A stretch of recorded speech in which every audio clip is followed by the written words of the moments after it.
Setelah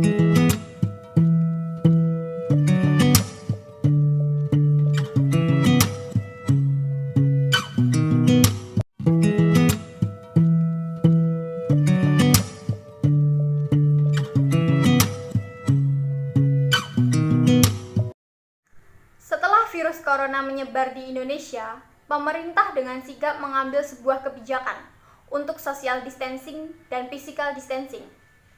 Pemerintah juga telah menyuarakan anjuran untuk tetap di rumah aja dan tidak melakukan aktivitas di luar rumah untuk hal-hal yang dirasa tidak begitu penting. Contohnya seperti malam mingguan kalau punya pacar dan nongkrong kalau punya teman.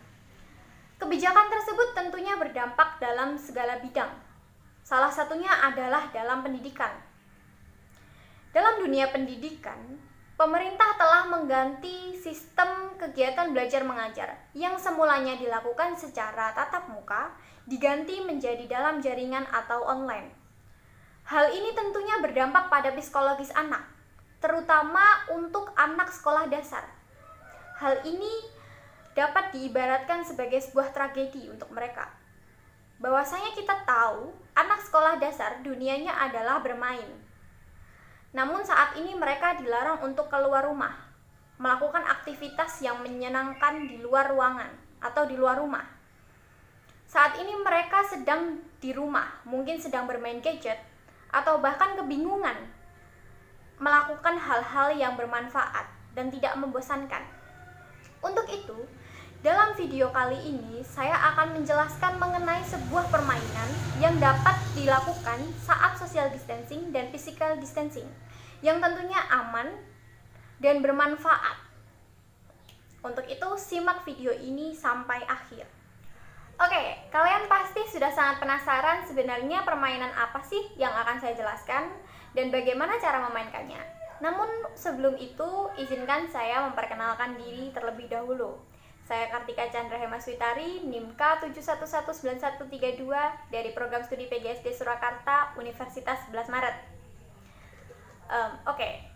Selanjutnya saya akan menjelaskan mengenai permainan ini. Namanya adalah tebak gambar.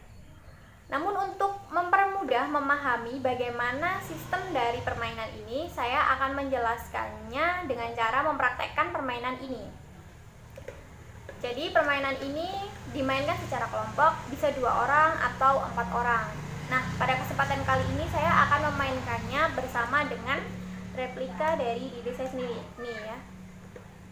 Tapi karena wajah saya mirip dengan dia, yang namanya replika, maka untuk mempermudahkan mengenalinya, sebut saya sebagai Kartika dan dia karena jilbabnya merah, jadi kita sebut dia sebagai hijau. Oke, gitu ya. Untuk alat-alat yang akan digunakan dalam permainan ini adalah, yang pertama adalah papan tulis dan yang kedua adalah spidol. Tapi permainan ini juga bisa digunakan alat tulis lain juga bisa, seperti pulpen, pensil, dan kertas juga bisa. Setelah punya alat dan bahan, kita menentukan orang pertama dan orang kedua. Di sini kebetulan saya akan menjadi orang pertama atau yang menggambar, dan hijau akan menjadi orang kedua, di mana dia akan menebak gambar apa yang akan saya buat. Nah, setelah itu di sini sebelum bermain kalian sempatkan untuk menulis sebuah kalimat yang akan dipakai sebagai tema dalam menggambar. Kalian bisa mengambilnya, dan setelah kalian mengambil, kalian bisa menggambar kalimat yang telah kalian dapat dalam papan tulisnya.